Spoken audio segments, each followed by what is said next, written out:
Welcome, everyone. I'm Dale Koulis, and you are tuning in to the Friday edition of the Berkshire Hathaway podcast. And today we have on realtor Adam Hagelson, and he'll be talking with us today right after this.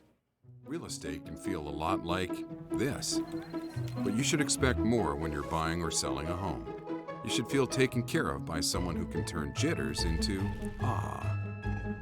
someone with the tools and knowledge to help you find the one or sell yours. We'll take it. Someone who can make real estate feel less like that and more like this. That's Home Services. Berkshire Hathaway Home Services. Welcome back. We are with Berkshire Hathaway Realty expert Adam Hagelson. I'm sorry about that. Happy Friday to you. Yeah, thank you. I'm still gonna get it. They're giving me a little grief here on my No worries. I've been called a lot worse, and usually people throw R's in there, like Helgerson. I'm like, there's no R in my name, so I always say Helga, like the fat lady, Helga. I'm the son of Helga, Helgason. Helgason. Hey Arnold, that cartoon. I think that was the name of the character too. You remember that one? I think. Hey Arnold. Yeah, Hey Arnold. Nickelodeon days. No. Yeah, no. I lived in the country. We had like 3 channels. Oh, yep. So yeah, I played outside. I didn't see Hey Arnold. Nope. So. No, I spent a few summers on a farm, and I definitely am familiar with the with the 3 channels and all that too. Yep. And yep, good times. So yeah, it's Friday, end of the week. How are we doing today? Doing good. Just recovering from the golf scramble yesterday. It was hot, very hot. So I was trying to stay hydrated. They kept ordering Coors Light, which is pretty much like water. So yeah, we were good, staying hydrated. So it was fun. And today I was just gonna kind of touch on the importance. Yeah, I see we have here importance when having an agent price your home. Yes, I've been dealing with quite a few like for sale by owners lately, and it just kind of cracks me up when they do their pricing strategy, and even some other agents, you have to price it accordingly with the market. Right now with the interest rates changing, you know what I mean, they jumped from like 2.5 up to 5.5. You have to take that into consideration. So just because a similar house sold like that 2 months ago, right? How we do a market analysis is we look at similar homes that have sold in the area in the last 6 months to a year. We're on a transitioning trend right now. So those numbers are going to be inflated on the comps. So like I did one the other day, a market analysis on a place, and it said it had gained $100,000 in the last year. And I'm like, well, with the market, maybe, but not. That's not going to happen right now. We know with the interest rates going up, so you had to take that into consideration. There can always be like a variety of factors just influencing how it could change in any kind of way. Yep, exactly. There's lots of different factors, and you have to do your comparables on similar style houses. Prime example, I was talking to a for sale by owner last week, and this guy cracked me up. All right, I don't remember his name, and I'm not going to call him out. But anyways, if he's listening, this is a funny story. So I was sitting there talking to him about his house for sale and how it's priced and everything. He's like, well, the one next door, you know what I mean, sold for, more than I'm asking, and they got multiple offers first day. So I think my price is right. And I'm like, okay, well, let me run some numbers, right? So I did my market analysis, and then I looked up his next door neighbors, okay? He has a 2-story with a 2-car garage. The next door neighbor was a 1-story, had an extra 600 square feet and a 3-car garage. And I'm like, you can't compare a 2-story to a 1-story, plus it has extra square footage and a bigger garage. And he's like, yeah, but it needed new shingles. Would you rather have more square footage or new shingles? Because I just put new shingles on mine. I'm like, that doesn't matter. That's not how this works. Apples and oranges. Yeah, that's not how any of this works. Like that old Facebook commercial with the old ladies. I'm going to unfriend you and took the picture off the wall. Right? That's not how this works. Right? And he kind of got flustered because my market analysis showed he should have his house price like $25,000 under what he's asking. And he ended the conversation with, well, I'm pretty sure I know what I'm doing. My ex-wife used to be a realtor. Sounds like it was completely off the mark and overestimated. Okay, your ex-wife used to be a realtor, so you know what you're doing? That doesn't make much sense. So yeah, it was quite funny. Oh man, yeah, gosh, yeah. So yeah, that's one example of just how that was just completely off the mark, and just you got to have the pricing realty experts with Berkshire Hathaway to help them out to get it weighted appropriately. Yeah. So two, when you're dealing with for sale by owners, one, you don't get the marketing and stuff like you do with an agent. One, you have no clue where the price point is at, if you're at the right price point or what, right? Some people, like I helped my brother buy a lake cabin, and an agent offered to sell it for him and did the market analysis and said, "Hey, I can sell this for 280." He's like, "I don't want to pay the commission." He's like, "I'll do a 10 grand flat fee, right? So you still walk away with 270." He's like, "No, I'd rather do it on my own." And he sold it to my brother for 220. I'm like, "You just gave up like 50 grand." Yeah, big Like, loss of profit there. What are you doing? Yeah. So there's that stigma there. Do you think if you just get caught up heat of the moment and stuff like that, don't rush to consult with all the experts and get advice on that type of thing? I mean, so realtors, we have a bad reputation. We're right up there with used car salesmen and insurance agents. So it's a stigma. So like yesterday morning, I was reaching out to some for sale by owners, just saying, "Hey, this is who I am. Is there a reason you're not using an agent?" And one of them was like, "Well, I don't want to pay 40 grand." I said, "Well, who said it's going to be 40 grand?" And they said, "Math." I'm like, "Well, our commission's negotiable." You know what I mean? And another one said, because I always say the same thing. "Hey, is there a reason you're not using an agent? I'm just curious." You know what I mean? And one was my anxiety. I'm like, "Okay, your anxiety's you're not using an agent, but you're trying to sell on your own. That's just going to make it worse." And so I was talking to him about, "Hey, my job is to prevent three things or save you three things. And that's time, money, and stress." I said, "I do everything, professional photographers, drone footage, all that type of stuff. I cover all that.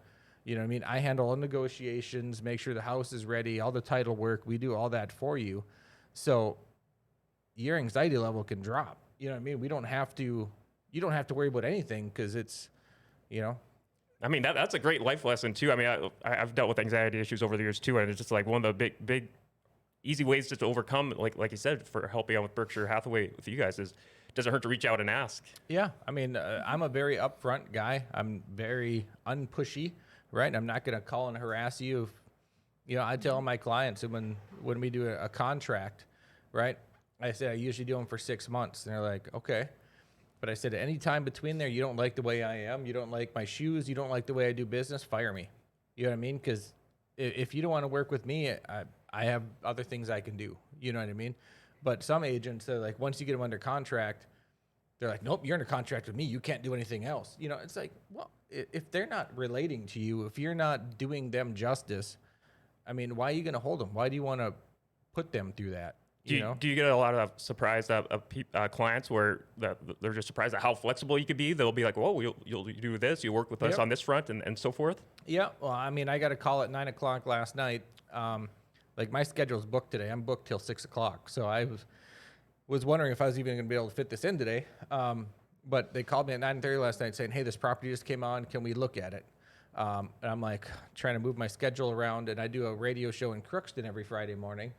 So I was You're bouncing around. Yeah.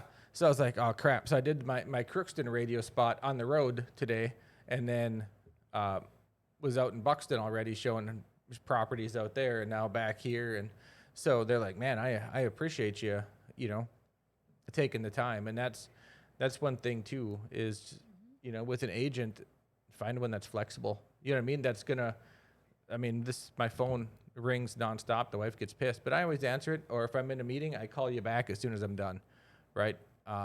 Communication is key, and that's the same thing when it comes back to pricing. You have to go through the house and make sure right, what it's going to qualify for as far as financing types and stuff. Another example, I had a lady reach out to me. They had a rental property in Larimore, and they wanted me to come out because they were fixing it up, getting ready to sell. And they wanted my opinion, and they redid the inside, looked nice, but the fence had flaking paint, and the eaves, the kind of know the right little things to look for that have a big factor on the pricing. Yep, because I was like, okay, so by that having flaking paint and being in disrepair, now you're ruling out all VA, USDA, and FHA type of loans. And in a small town like that, the USDA is a zero down home loan that a lot of people love, and the VA close to the airbase. I said, you're really limiting who's going to be able to look at this house or finance it. So they took my advice. They painted the fence. They put up metal fascia, and they said, if we can get like 60 grand for this place, I'd be happy. And I think we closed at 115,000. Wow. So just knowing those little repairs, what to do to make it, to open it up to all those lenders, and it ended up being a USDA buyer that bought it. So, that comes into the pricing strategy too. If you're really limited, if it's run down, I have another house I have listed right now. I went through and helped them fix it up, and there was peeling wallpaper and stuff in the basement. I had a contractor come in and rip all that down, repaint to match, and get it looking nice.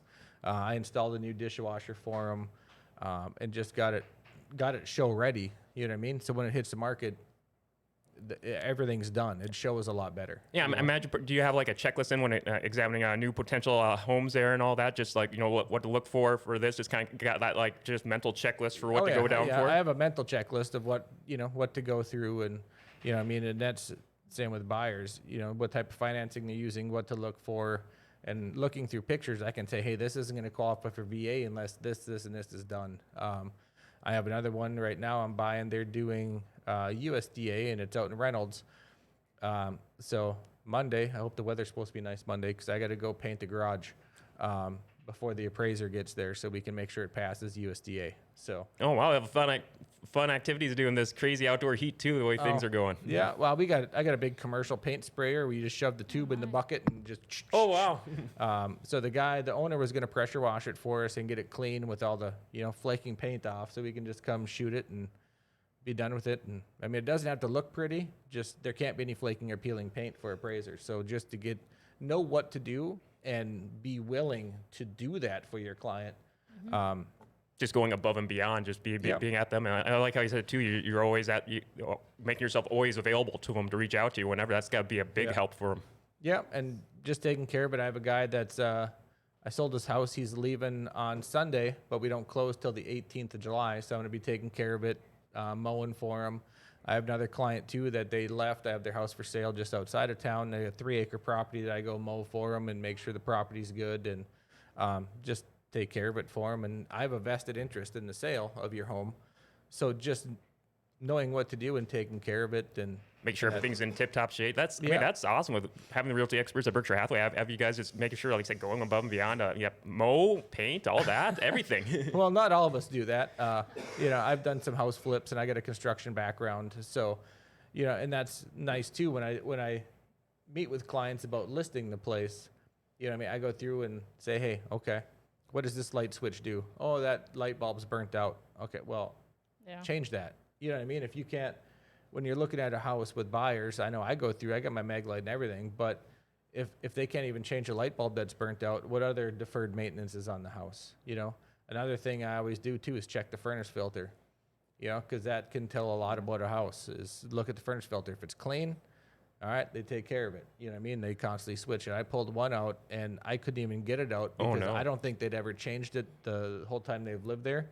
It was so dirty that no air could go through, and it actually sucked the filter into the furnace. Like, it was that nasty, so the air could go around it. What's the recommendation on changing that filter out about? Depends upon what thickness you get, as far as the high count or whatever they call it, that's catches more of the dirt. You got to change those more often. Recommend getting. I like the cheaper to mid-grade ones, because even if they get dirty and plugged up, they still let air through. Yes, they don't grab as much dust particles, but that is the first thing, or the main thing, that's going to make your furnace or AC quit, is having that plugged filter. You got to think those components in there are working twice as hard to get the airflow through, and that's how it'll burn out your furnace. So, looking at that is big. So just going through the house and getting it prepared for sale all comes into the pricing strategy, which a lot of people don't think about when they're getting their home ready. I got a question, because there's something I didn't realize. So you said, like, sometimes you will, like, go and actually mow their lawn for them? Yeah. But, like, do you get paid extra to do that, or how does that work? No, you don't? See, Nope. I didn't know that until I listened to this podcast, because I'm here every day. Yeah, no, I go above and beyond, and I mean, I've done lots of, like I said, the other one I just listed, I just went and installed their dishwasher for them. Wow. And then they asked me a question. They were a foreign couple, and they're like, well, do you have any clue they had a ceiling fan in the son's bedroom right over his bed, and the light didn't work. And they're like, the fan works, watch. And they flipped the switch, and the whole fan just started swinging. Oh, and I'm like, shut that off. Oh, man. You know what I mean? But they're like, yeah, the light doesn't work. I'm like, shut it off. And I looked at it, and here the ceiling fan right, was mounted just the little blue plastic box in the ceiling, where ceiling fans are supposed to be, they're supposed to be bracketed in the ceiling to support the weight and the movement. So this whole ceiling fan was just held by a little plastic box swinging over this kid's bed. I'm like, shut that off. Do not use it. And when I went to install the dishwasher, I brought a new light. So I disconnected the ceiling fan, took it down, and I put up just a normal light that works. I'm like, now you have light, and it's not going to fall on your kid's head. Yeah, you know? sounds So- like crisis averted. Yes. So just looking at stuff like that and making sure the house is ready is huge. So Are there any other important ways to have an agent price your home before we wrap up for the day here? no, that's about it. I mean, there's 9 steps, to buying or selling a home. First step is call me. I handle the rest. So Yep. that's about the way it goes. So before we wrap up for today, Adam, what's the best way for everyone to reach out and contact you? The best way is my cell phone, which is 701-317-1750. You can check out my website, homesbyhelgeson.com. I have, a lot of information on there. And if you're curious what your home is worth, there's a link on there. You can click, type in your address and info, and it sends you out a kind of estimate of what it's worth, which is a lot better than Zillow. Or you can call any of us real estate experts at Berkshire Hathaway at 746-0303. And that is a wrap for your Friday edition of the Berkshire Hathaway podcast. Many thanks to Adam Helgeson. Hey, I think you I got got it. it. Yes. I don't got the. There we go. So, many thanks to producer Katie, and we will be back for your next Berkshire Hathaway podcast on Wednesday morning at 10. Until then, have a good weekend and goodbye for now.